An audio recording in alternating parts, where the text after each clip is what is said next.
អ្វីបាទជាបងចង់ចូលរួមជាក្រុមការងារសមាជិកមូលហេតុដែលតែខ្ញុំចង់ពង្រឹងសមត្ថភាពខ្លួនឯងឲ្យខ្លាំងជាងមុនហើយបានធ្វើការជាធីមមួយបងមិនថានៅក្នុងសាលាយើងឬក៏សាលា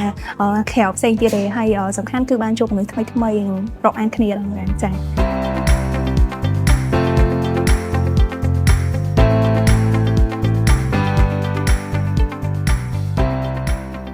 តើបងគិតថាសង្ក្រានឆ្នាំនេះមានអីប្លែកអត់ខ្